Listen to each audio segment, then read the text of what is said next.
But अब इस match के स्टेक्स पे आते हैं एंड लेट्स डिसाइड कि यार क्या क्या नैरेटिव्स बनते हुए दिख रहे हैं हमें इसके अंदर. क्योंकि आई थिंक जो सबसे पहला नैरेटिव, जो सबसे पहला स्टेक है, that is probably the most famous and the most important one as well for us Indian cricket fans. क्या ये रोको का लास्ट आईसीसी टूर्नामेंट है? क्या ये रोको का लास्ट आईसीसी इवेंट में मैच कंसिडर हम लोग कर सकते हैं इस टाइम पे? I think this is up for a great discussion. क्योंकि सी रोहित शर्मा का तो मैंने पहले भी बोला हुआ ये चीज़. In my opinion he has played his last test match. अब आई डोंट थिंक ज़्यादा मौके मिलेंगे उनको आगे.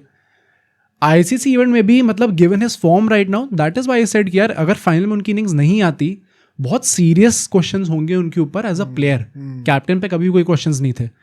अगर इनिंग्स नहीं आती उनकी वो, तो क्या 27 वर्ल्ड कप तक वो रोप दी जाएगी? क्या बीसीसीआई इतना ट्रस्ट दिखाएगी उनके ऊपर कि by the time you are 40 turning 41 तब आप 27 वर्ल्ड कप में लीड करोगे इंडिया को? यार मेन पता डिबेट इसमें क्या है, basically Rohit Sharma 2 skill set लेके आ रहे हैं इस वक्त टेबल के ऊपर. एक तो एज अ बैटर और एक एज अ कैप्टन. अब एज अ बैटर भी जो स्किल सेट लेके आ रहे हैं ओडीआई फॉर्मेट में, वो बहुत ज्यादा लोग अभी है नहीं जो रेप्लिकेट कर सकते हैं इंडिया में. बट यशस्वी जायसवाल के नाम के खिलाड़ी हैं जो कि परफेक्टली सूटेड है. एग्जैक्टली. प्लस एक left hand right hand combination भी देते हैं ऊपर विद गिल. तो गंभीर तो और ललचा रहे होंगे खिलाने के लिए. आई थिंक वहां पे एक बहुत बड़ा सवाल उठेगा रोहित शर्मा के ऊपर. लेकिन जो सेकंड एस्पेक्ट है वो अनडिस्प्यूटेड है अभी. मतलब क्या 27 का वर्ल्ड कप अगर से 2 साल दूर है, क्या हमें रोहित शर्मा जैसा एक पोटेंट वाइट बॉल कैप्टन मिल जाएगा 2 साल के अंदर? लाइकलीहुड ज्यादा नहीं यार. क्या शुभमन गिल उस लेवल के कप्तान बन पाएंगे? श्रेयस अय्यर होता तो मैं शायद फिर भी सोचता हूँ. गिल के ऊपर अभी बहुत सवाल है. तो and it is very unfair on Gill also कि 2 साल में मैं एक्सपेक्ट करेंगे एकदम रोहित शर्मा जैसे कैप्टन वर्ल्ड कप जिता दो अगला. एग्जैक्टली. तो एज अ कैप्टन यार वो जो चीजें लेके आ रहे हैं ना, क्योंकि बिग मैचेस में कैप्टनसी बहुत इंपॉर्टेंट होती है. शायद आप एज अ बैटर नहीं भी चल रहे हो तो आप नंबर 8 पे बैटिंग खिंचा के काम चला सकते हो. बट एज अ कैप्टन क्या आपका कोई रिप्लेसमेंट अभी है? तो ये बहुत बड़ा क्वेश्चन मार्क है. क्या हम लोग आउटराइट फिर 27 के वर्ल्ड कप के चांसेस को कॉम्प्रोमाइज कर रहे हैं by not having a very competitive captain? ये सोचने वाली बात है. यार मैं तब भी वही कहूंगा कि कप्तानी का आई थिंक बीसीसीआई ने ऑलरेडी अब थोड़ा उस डायरेक्शन में सोचना स्टार्ट कर दिया है. कि हमें मतलब we are looking for a change in captain. बहुत टाइम तक ये चीज़ चलने नहीं वाली है. शुभमन गिल को भी आई थिंक अब धीरे धीरे करके एकदम से फास्ट ट्रैक करा जाएगा इस पूरे सेटअप के अंदर. तो आई थिंक रोहित शर्मा पे थोड़ा डिफिकल्ट है उनका आगे कंटिन्यू करना. And this could very well be his last ICC match. या तो मतलब कम से कम 200 आ जाती. तो हम कहते हैं यार नहीं, बंदा बैटिंग तो तगड़ी कर ही रहा है, अभी कंटिन्यू करने दो, जैसे कि हमने श्रीलंका वाली सीरीज में कहा था. बट अगर अब हम थोड़ा सा वो देख रहे डाउनफॉल, क्योंकि देखो पिचेस स्लो तो श्रीलंका वाली सीरीज में भी थी, पर रन तो वहां पे भी आ रहे थे इसी अप्रोच के साथ. तो डेफिनेटली सिर्फ पिचेस का रोल तो नहीं है, बैटिंग के फॉर्म में भी स्लम्प आया कहीं ना कहीं. कॉन्फिडेंस का भी है भाई पक्का. I don't think he is fully confident about it. पता नहीं, मतलब वो 100 तो मारी थी उन्होंने इंग्लैंड के against. I think wide ball में उनका कॉन्फिडेंस अलग लेवल का होता है. उसका टेस्ट से तो लेना देना होता नहीं है. बट हाँ यार, मतलब कलेक्टिवली अगर आप इंडिविजुअल लेवल पे कंट्रीब्यूट उतना नहीं कर पा रहे, तो एज अ कैप्टन फिर आपको भी अपने ऊपर सवाल आते हैं कि मतलब क्या मुझे ये चीज़ कंटिन्यू करनी चाहिए, मैं एक बर्डन बनता जा रहा हूँ टीम के ऊपर. उस मामले में चलते हुए प्लस और अ ग्रैंडर स्केल ऑफ थिंग्स, मुझे लगता है कि आपको 2 वैसे भी नियरिंग 40s लड़के खिलाने चाहिए भी नहीं है. मतलब क्या हम कहने वाले हैं कि अगर रोहित शर्मा इस वर्ल्ड कप में खेलेंगे आने वाले, तो क्या जायसवाल सीधा फिर 2031 वर्ल्ड कप में अपना एक वर्ल्ड कप डेब्यू करेंगे? By that time he will be in his late 20s. तो it's too late for a prodigy like. हाँ, मतलब वो अभी से परफॉर्म कर रहा है. अभी से आप सोच रहे हो कि यार ये बंदा टीम के अंदर क्यों नहीं है. पिछले 1 साल में वो इंडिया का बेस्ट बैटर रहा है. नॉट इन, मैं किसी सिंगल फॉर्मेट की बात नहीं कर रहा, ओवरऑल इंडिया का बेस्ट प्लेयर रहा है. तो आप उसको कितना क्या अगले 4-5 साल और वेट कराने वाले हो कि नहीं तब जाके तुम अपना वर्ल्ड कप मैच खेलोगे? वो भी I think it will be wrong. वो जिस तरीके से परफॉर्मेंस लगातार दे रहा है, मैनेजमेंट के चलते बहुत गंदी चीज़ होगी है कि अगर उसको इतने टाइम तक वेट कराया जाएगा, क्योंकि वो मतलब it does not sit well with me. अगर हम लोग विराट कोहली की बात करें तो उसकी फिटनेस तो भाई हमें लास्ट मैच में दिख गई कि वो क्या फिटनेस लेके घूम रहा है आदमी. एंड वो कितना भी कह ले कि यार at 36 it takes a lot out of me and मुझे अब चाहिए 2 दिन का रेस्ट, भाई आप ले लो 2 दिन का रेस्ट, बट जब आप मैच डे पे आओगे by far you are the fittest player. Plus यार रन भी तो आ रहे हैं अभी। हाँ, मेन बात ही वही है। Yeah. अगर रन आपके पास आ रहे हैं तो फिर आपके ऊपर कोई सवाल नहीं उठाएगा। मेन बात ही वही जाती है कि at the end of the day आप as a player on an individual level कितना कंट्रीब्यूट कर पा रहे हो। If that is taken care of तो नोबडी वुड क्वेश्चन। अगर विराट कोहली की फिटनेस थोड़ी ऊपर नीचे भी होती, रन अगर वो ऐसे मारेंगे तो कोई क्वेश्चन नहीं करेगा। तो आई थिंक वो तो चीज़ सॉर्टेड ही है। जडेजा और शमी का आई थिंक वैसे ही हो सकता है। एग्जैक्टली मैं कह रहा था कि दो और खिलाड़ी है जिन पे लोगों की नज़रें शायद अभी गई नहीं है, जडेजा एंड मोहम्मद शमी।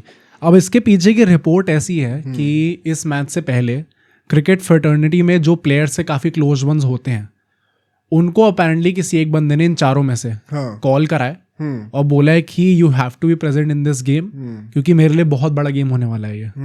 अब क्या ये बड़ा गेम इसलिए है क्योंकि इट्स एन आईसीसी इवेंट का फाइनल, तो वो भी चीज़ हो सकती है। क्या ये बड़ा गेम इसलिए है कि ये मेरा लास्ट आईसीसी इवेंट का फाइनल होने वाला है, इसके अंदर मैं शायद खेलूंगा नहीं, that remains to be seen. अब इसमें एक खिलाड़ी का नाम साफ हो चुका है, वो है रोहित शर्मा। उन्होंने नहीं बोला? हाँ, रोहित शर्मा के दिमाग में अभी भी यही है कि मैं इसके बाद रिटायरमेंट नहीं लेने वाला हूँ ओडीआई फॉर्मेट से भी। टेस्ट का भाई टेस्ट का कुछ नहीं बोला गया अभी, ओडीआई का बोला गया, T20 से ऑलरेडी ले चुके हैं, बट ओडीआई से अभी रिटायरमेंट नहीं लेने वाले हैं। सो रोहित शर्मा का नाम इससे साफ है। विराट कोहली के कोच ने भी थोड़ा टाइम पहले आके बोला था कि वो 3-4 साल और खेलने वाले हैं। एंड मतलब बाय व्हाट इट सीम्स उन दोनों के बीच में रिलेशनशिप काफ़ी अच्छा है अभी भी, काफ़ी रेगुलरली उनकी बातें होती हैं। इनफैक्ट पाकिस्तान वाले मैच में जब उनने वो 100 मारी थी तब उनने कॉल भी करा था उनको, उनकी बात हुई थी आपस में। तो आई फील कि उनके कोच ऐसी ज़बरदस्ती में तो आके बोलेंगे नहीं। प्लस विराट कोहली ने जैसे लास्ट मैच के बाद बोला था कि इन्हीं गेम्स के लिए तो मैं इतना एक्साइटेड रहता हूँ और बड़ा मज़ा आता है ऐसे टाइप की सिचुएशंस में खेलने में। आई थिंक उनके दिमाग में है भी और खेलना, एंड राइटफुली से उनके रन भी आ रहे हैं। तो प्रॉब्ली जडेजा और शामी बचे इस टाइम पे। अब इन दोनों में से कोई एक हो सकता है जिनका लास्ट मैच हो।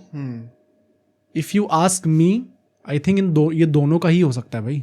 मतलब शायद अभी सोचा ना हो किसी एक खिलाड़ी में इन दोनों में से। जडेजा क्यों नहीं खींच सकते अगला वर्ल्ड कप 27 तक? हाँ, अगर हम लोग कोहली रोहित की बात कर रहे हैं, he is also पर 36 फिटनेस पे तो कोई आस-पास भी सवाल नहीं है। हाँ, डेफिनेटली कंट्रीब्यूट्स इन मोर देन वन वेज। उनसे बेहतर कोई फील्डर नहीं है इंडियन टीम में अभी भी। बॉलिंग में जो सवाल थे वो भी रेगुलरली वो करके दिखा रहे हो उस चीज़ पे।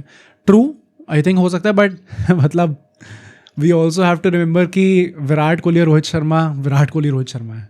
हाँ, मतलब एक वो एंगल आ जाता है वहाँ पे जहाँ पे you would see that they would get more chances. बहुत एक वो किंग ट्रीटमेंट उन्हें मिलेगा, एक वो सुपरस्टार ट्रीटमेंट मिलेगा जो कि शायद जडेजा, मोहम्मद शमी जैसे प्लेयर्स को ना मिले है यार। बट ये बात भी आई जाती है वैसे कि अगर ये सारे लोग खेलेंगे अगले टूर्नामेंट में तो यंगस्टर्स को चांस कब मिलेगा। एग्जैक्टली, तो वो वाली बात भी आई जाती है। I can understand that definitely. Plus Washington सुंदर को भी प्रमोट करा ही जा रहा है, तो जडेजा का रिप्लेसमेंट बनाया जा रहा है already.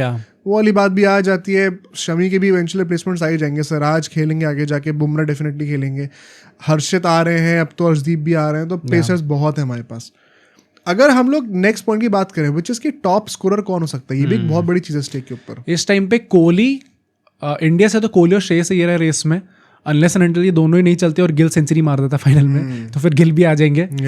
But Rachin Ravindra is that guy जो कि विराट कोहली से 9 रन आ गए इस टाइम पे, एंड वो भी he is well in the race, वो भी जीत सकते हैं इस चीज को। उन्होंने एक मैच कम भी खेला है, प्लस जैसा फॉर्म चल रहा है ऐसा देखने में तो लग रहा है कि शायद सबसे लाइकली वही है कि वो कर सकते हैं इस चीज को। लेट्स होप कि हमारे अगेंस्ट तो जल्दी आउट हो ही जाए। मतलब what do you think in तीनों में से कौन होने वाला है? आई थिंक विराट कोहली सबसे पहला नाम दिमाग में तो वही आ रहा है। या विराट कोहली का है भाई, मतलब कितना भी घटिया फॉर्म चल रहा हो, समहाउ आईसीसी इवेंट्स में आके he will pull the top scorer off. हाँ, अल्टीमेटली टॉप स्कोरर ही बन जाते हैं एकदम से। But I think Shreyas Iyer का भी बहुत अच्छा चांस है। श्रेयस अय्यर बनेगा, मैं दिल से बहुत खुश होऊंगा। हाँ, फाइनली उस बंदे के ऊपर जो भी इतनी कंट्रोवर्सीज हुई हैं सब खत्म हो जाएंगी। I think he genuinely deserves it अगर होता भी है तो। प्लस अगर एक टॉप्स को अगर टैग मिल जाएगा ना तो फिर आपका वो कंट्रीब्यूशन कभी भी अंडररेटेड नहीं जाएगा। फिर सबको पता है कि अच्छा इस बंदे ने सबसे ज्यादा रन मारे हैं और नंबर 4 पे बैटिंग करने के लिए आ रहे थे, तो वो प्रॉब्लम भी सॉल्व हो गई है। तो आई थिंक उस पॉइंट ऑफ व्यू से it will be a very good sentiment अगर श्रेयस अय्यर को ही मिलता है। बट विराट कोहली है भाई, मतलब हाँ, आई थिंक फेवरेट वही है इस टाइम पे। अगर हम टॉप विकेट टेकर की बात करें तो उसमें भी 3 लोग हैं इस टाइम पे। इंडिया की तरफ से मोहम्मद शामी है, वरुण चक्रवर्ती है, एंड न्यूजीलैंड की तरफ से ऑब्वियसली द टूर्नामेंट का जो अभी इस टाइम पे टॉप विकेट टेकर है मैट हेनरी है। मैट हेनरी के 10 विकेट है शायद इस टाइम पे, वरुण चक्रवर्ती के 7 है और शामी के 8 है। क्या लगता है इसमें अगर मैट हेनरी खेलेंगे तो वही बन रहे हैं? हाँ, मतलब 2 विकेट आप ऑलरेडी पीछे हो, थोड़ा डिफिकल्ट हो जाएगा उस चीज को। मुझे लगता है मैट हेनरी अगर आ रहे हैं तो कम से कम 2 विकेट तो ले ही सकते हैं। 4 विकेट का गैप हो जाएगा तो शमी और 5 विकेट हाल वरुण लेना दोनों पड़ेगा। साथ में तो नहीं आ सकते भाई, कोई एक ही बंदा कर सकता है। आई थिंक मैट हेनरी मोर और लेस अगर खेलेंगे तो वही लेके जा रहे हैं, बट अगर वरुण चक्रवर्ती बन जाते हैं, शमी का तो हम एक्सपेक्ट करते हैं, हाँ वरुण चक्रवर्ती भी अगर आके बन जाते हैं, इट्स अ ग्रेट स्टोरी। वो कुछ एक्स्ट्राऑर्डिनरी लेवल की हो जाएगी, क्योंकि उन्होंने मतलब भाई उन्होंने स्टार्टिंग के 2 मैचेस नहीं खेले थे, 2 मैचेस खेले अभी, या 2 ही मैचेस खेले, 3 टोटल में खेलेंगे। हाँ एक्चुअली में काफ़ी अच्छा वो होगा, और प्लस उनकी जो पूरी स्टोरी है कमबैक की, कि आर्किटेक्चर में थे, फिर वापस आ गए, फिर वापस चले गए, फिर वापस आ गए। आई थिंक वो भी उनके करियर के लिए बहुत अच्छा बूस्ट होगा आगे जाते हुए। अब सोचो अगर एक क्लिप इतनी बढ़िया थी तो पूरा का पूरा पॉडकास्ट कितना बढ़िया होगा। तो अगर आपको इसी क्लिप का पूरा पॉडकास्ट देखना है तो यहाँ पे क्लिक करिए, और अगर आपको ऐसे ही और क्लिप्स बिंज वॉच करनी है तो यहाँ पे क्लिक करिए।